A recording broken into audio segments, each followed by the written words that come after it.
Assalamualaikum warahmatullahi wabarakatuh. Saya Silvia Dimarani dari kelas KBC IPA nomor absen 12 SMA Negeri 1 Genteng. Pada kesempatan kali ini, saya akan menjelaskan mengenai jaringan tumbuhan. Jaringan tumbuhan dibagi menjadi dua. Yang pertama adalah jaringan meristem. Yang kedua adalah jaringan dewasa atau jaringan permanen.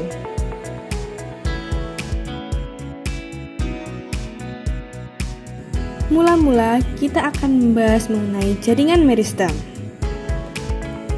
Jaringan meristem memiliki beberapa ciri-ciri. Yang pertama yaitu bersifat embrional. Artinya, sel dari jaringan meristem itu terus-menerus membelah secara mitosis. Yang kedua, sel dari jaringan meristem kaya akan protoplasma atau cairan sel. Kemudian, dinding-dinding sel dari jaringan meristem itu sangat tipis. Selanjutnya, inti sel dari jaringan meristem berukuran besar. Yang terakhir, vakula dari sel jaringan meristem belum ada atau sangat kecil, sehingga isi sel tidak mengandung kristal dan cadangan makanan.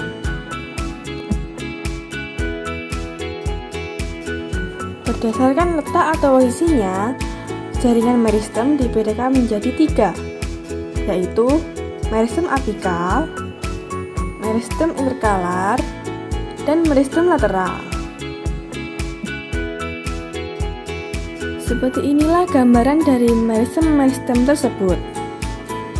Meristem apikal atau meristem ujung terletak pada titik tumbuh primer, yakni di ujung pucuk utama, ujung batang, dan ujung akar. Meristem interkalar atau meristem antara terletak di antara jaringan dewasa, berada di antara bagian-bagian dari alat-alat tumbuhan, misalnya meristem pada pangkal ruas rumput-rumputan, tebu, dan sebagainya. Meristem lateral atau meristem samping terletak di tepi alat-alat tumbuhan. Posisi meristem samping sejajar dengan permukaan organ yang mana jaringan ini ditemukan. Meristem ini termasuk kambium pembuluh dan kambium gabus yang menyebabkan pertumbuhan menebal dan melebar jauh dari apeks. Berdasarkan asal pembentukannya, jaringan meristem dibedakan menjadi 2, yaitu meristem primer dan meristem sekunder. Meristem primer berasal dari jaringan embrional. Contohnya, meristem di ujung akar dan ujung batang, yang biasa disebut dengan meristem apikal. Meristem sekunder berasal dari jaringan dewasa yang telah mengadakan diferensiasi. Contohnya, kambium dan kambium gabus. Kambium akan menghasilkan xilem dan floem sekunder. Kambium gabus akan membentuk jaringan gabus atau bisa disebut dengan velogen, yang berfungsi sebagai pelindung, menggantikan epidermis yang sudah rusak atau menebal. Velogen akan membentuk velum ke arah luar dan veloderm atau korteks sekunder ke arah dalam. Selanjutnya ada jaringan dewasa atau bisa disebut dengan jaringan permanen. Jaringan dewasa memiliki beberapa ciri-ciri, yaitu telah berdiferensiasi atau mengalami perubahan bentuk sesuai dengan fungsinya, pada umumnya tidak membelah lagi, bentuk sel permanen, rongga sel besar, dan dinding sel menebal. Berdasarkan fungsinya, jaringan dewasa dibedakan menjadi 5. Yang pertama yaitu jaringan epidermis. Yang kedua, jaringan parenkim. Yang ketiga, jaringan penyokong. Yang keempat, jaringan vaskuler. Dan yang terakhir, jaringan sekretori. Mula-mula kita akan membahas mengenai jaringan epidermis. Jaringan epidermis memiliki beberapa fungsi, yaitu pelindung jaringan yang ada di bawahnya, mengatur penguapan pada tumbuhan atau bisa disebut dengan proses transpirasi, serta difusi oksigen dan karbon dioksida. Jaringan epidermis memiliki ciri-ciri sebagai berikut. Bentuk sel seperti balok, tersusun atas satu lapis sel saja. Jadi, jaringan epidermis ini memiliki jaringan yang tipis, rapat, dan tidak ada ruang antar sel, tidak berklorofil, dan bermodifikasi sesuai dengan letak serta fungsinya. Macam-macam modifikasi epidermis. Yang pertama adalah stomata. Stomata atau bisa disebut sebagai mulut daun terdapat pada epidermis organ tumbuhan yang berwarna hijau. Stomata berfungsi sebagai jalan keluar masuk karbon dioksida dan oksigen pada proses respirasi atau pernafasan maupun fotosintesis, serta jalur penguapan air atau transpirasi. Yang kedua yaitu trikoma. Trikoma adalah rambut-rambut dari epidermis yang terdiri atas sel tunggal atau banyak sel. Berdasarkan ada tidaknya fungsi sekresi, trikoma dibedakan menjadi dua macam, yaitu trikoma non-glanduler atau tidak menghasilkan sekret, dan trikoma glanduler atau menghasilkan sekret. Salah satu contoh dari trikoma non-glanduler yaitu rambut-rambut pada buah mulberry. Dan salah satu contoh dari trikoma glanduler yaitu rambut-rambut pada nekstar. Yang ketiga ada emergensia. Emergensia adalah tonjolan pada permukaan organ yang terbentuk dari jaringan epidermis dan jaringan di bawah epidermis atau subepidermis. Contohnya adalah duri tempel pada bunga mawar dan rambut-rambut pada buah rambutan. Yang keempat ada spina. Spina atau duri adalah tonjolan pada permukaan epidermis batang yang terbentuk dari jaringan stele atau silinder pusat di bawah korteks. Contohnya adalah duri pada batang bougainville. Yang kelima ada sel kipas atau bulliform cell. Sel kipas berfungsi untuk menyimpan air dan mengurangi penguapan. Sel kipas terdapat pada tumbuhan famili Gramineae, contohnya bambu, serta famili Ciberaceae, contohnya rumput teki. Yang keenam adalah sel kersik atau silika. Sel kersik adalah bagian sel epidermis yang berbentuk bulat, elips, halter atau pelana, dan berisi kristal kersik. Sel kersik berfungsi untuk memperkuat batang. Sel kersik terdapat pada tumbuhan, misalnya tebu. Yang ketujuh adalah filamen. Filamen tersusun dari sel-sel mati yang terdapat di bagian dalam epidermis akar gantung atau akar udara pada tumbuhan epifit. Filamen berfungsi untuk menimbun air yang diperolehnya dan mengikat oksigen. Filamen terdapat pada tumbuhan anggrek, sehingga anggrek dapat hidup memanfaatkan embun dan udara lembab. Yang kedelapan adalah litokis. Litokis adalah sel epidermis yang dindingnya mengalami penebalan dan mengandung sistolit. Litokis menyerupai bangunan sarang lebah yang tersusun dari tangkai selulosa dengan deposisi atau endapan kristal kalsium karbonat. Sel litokis berukuran lebih besar daripada sel-sel epidermis di sekitarnya. Sel tersebut terdapat pada permukaan bawah atau atas daun tumbuhan Acanthaceae. Selanjutnya, kita akan membahas mengenai jaringan parenkim. Jaringan parenkim memiliki beberapa fungsi, yaitu fotosintesis. Sel mesofil parenkim berada di bawah epidermis daun dan berfungsi menyerap sinar matahari secara maksimal. Hal tersebut membuat jaringan parenkim sangat diperlukan untuk fotosintesis. Yang kedua yaitu penyimpanan. Vakuola yang banyak dan besar memungkinkan parenkim menyimpan cadangan makanan, air, nutrisi, ion, hormon, zat ergastik, dan sisa metabolisme tumbuhan. Yang ketiga adalah pengangkutan zat. Sel-sel parenkim juga ditemukan dalam jaringan pengangkut xilem dan floem, sehingga jaringan parenkim juga membantu pengangkutan air dan bahan makanan pada tumbuhan. Yang keempat yaitu pertukaran gas. Jaringan parenkim mesofil bunga karang yang berada di bagian bawah daun memiliki ruang antar sel. Ruang tersebut cukup besar dan menjadi tempat pertukaran gas juga air yang sangat dibutuhkan dalam fotosintesis. Yang kelima yaitu penyembuhan dan perbaikan. Dan yang keenam yaitu perlindungan dari hewan. Misalnya dengan membentuk daun yang kasar sehingga tanaman tidak dimakan oleh hewan.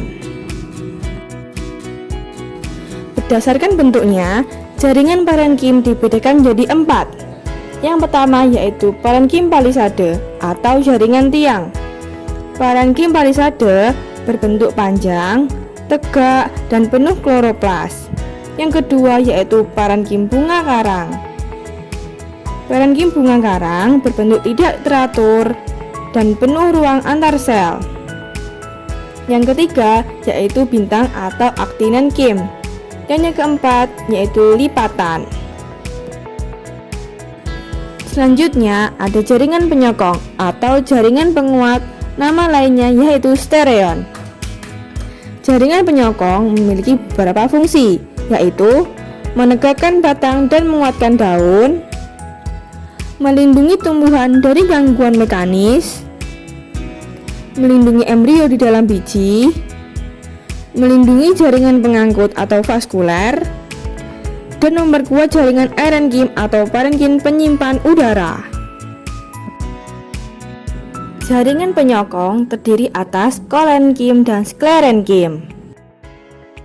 Ciri-ciri dari kolenkim yaitu tersusun atas sel-sel hidup, penebalan pada bagian sudut dari selulosa, menyokong organ tumbuhan yang masih muda dan tua, dinding sel lunak dan plastis, disusun oleh serat, dan bentuknya cenderung heksagonal. Sedangkan sklerenkim memiliki ciri-ciri tersusun atas sel-sel mati, penebalan dinding merata dari lignin, menyokong organ tumbuhan yang dewasa, letaknya lebih dalam dari kolenkim, disusun oleh serat dan sel batu atau sklereid, dan bentuknya serabut. Selanjutnya ada jaringan pengangkut atau jaringan vaskuler. Jaringan pengangkut adalah jaringan pada tumbuhan tingkat tinggi yang berfungsi mengangkut air dan garam mineral serta zat makanan hasil fotosintesis. Jaringan pengangkut pada tumbuhan adalah xilem dan floem. Xilem berfungsi mengangkut air dan garam-garam mineral dari akar menuju daun. Xilem terdiri atas trakea atau pembuluh, trakeid, serabut xilem, dan parenkim xilem. Parenkim xilem dalam xilem sekunder ada dua macam, yaitu parenkim aksial atau parenkim kayu, dan parenkim radial atau parenkim jari-jari empelur. Sedangkan floem berfungsi untuk mengangkut dan mendistribusikan zat makanan hasil fotosintesis dari daun ke seluruh bagian tumbuhan. Floem tersusun atas pembuluh, sel-sel penggiring, parenkim floem, dan serabut. Pengangkutan air dan mineral dibagi menjadi dua, yaitu pengangkutan ekstravaskuler dan pengangkutan intravaskuler. Pengangkutan ekstravaskuler adalah transport zat yang tidak melalui pembuluh angkut. Pengangkutan ekstravaskuler dibedakan menjadi apoplas dan simplas. Apoplas adalah transport air dengan cara difusi. Jalur difusi apoplas berlangsung pada ruang-ruang antar dinding sel menuju ke silinder pusat. Simplas adalah transport air dengan cara osmosis. Osmosis simplas berlangsung saat air masuk ke rambut-rambut akar dan mengalir melewati korteks dan endodermis untuk masuk ke pembuluh silem.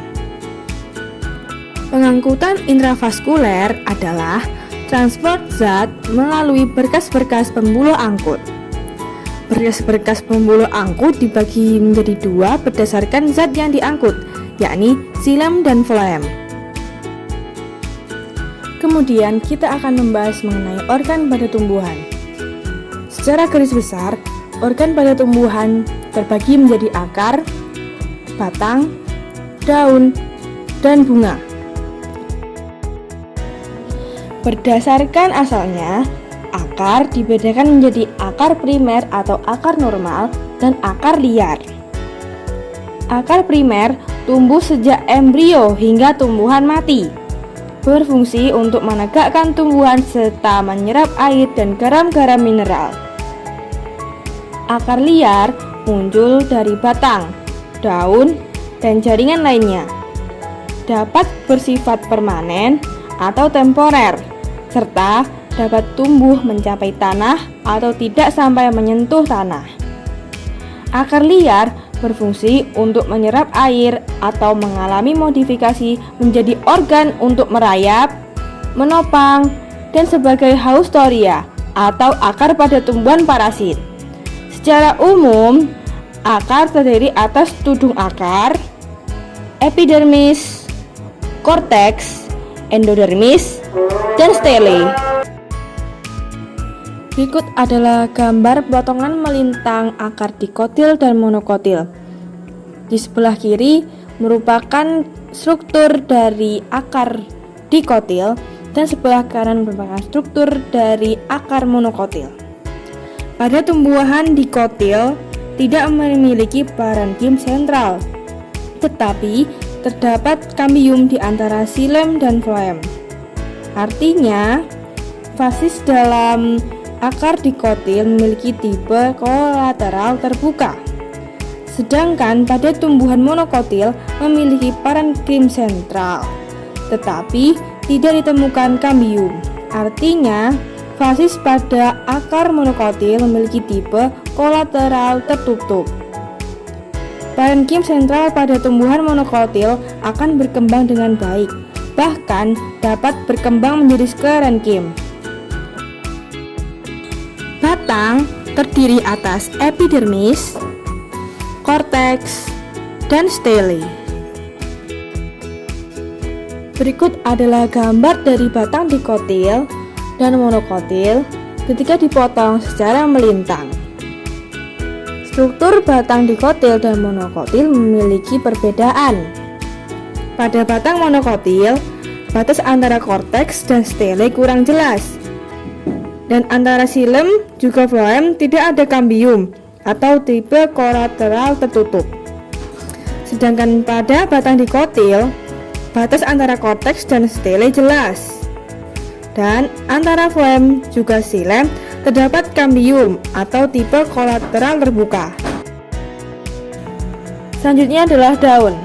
Daun dibedakan menjadi dua tipe, yaitu tipe dorsiventral dan tipe isobilateral. Daun tipe dorsiventral memiliki jaringan tiang atau palisade hanya pada sisi atas daun, sehingga permukaan atas daun tampak lebih cerah daripada permukaan bagian bawahnya.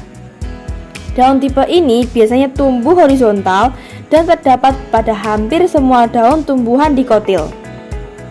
Sedangkan daun tipe isobilateral memiliki struktur yang seragam antara permukaan atas dan bawahnya. Daun tipe ini tumbuh vertikal hingga kedua permukaan daun dapat menerima intensitas cahaya matahari yang sama. Daun terdiri atas epidermis, mesofil, jaringan pengangkut, jaringan penguat, dan sekretori. Dan selanjutnya adalah bunga. Bunga merupakan alat perkembangbiakan pada tumbuhan Angiospermae. Struktur bunga terdiri atas kelopak, mahkota, benang sari, dan putik. Teori totipotensi sel. Teori totipotensi sel atau total genetik potensial artinya setiap sel memiliki potensi genetik seperti sel zigot, yaitu mampu memperbanyak diri dan berdiferensiasi menjadi tanaman lengkap. Demikian materi jaringan tumbuhan yang dapat saya sampaikan. Kurang lebihnya saya mohon maaf sebesar-besarnya. Wassalamualaikum warahmatullahi wabarakatuh.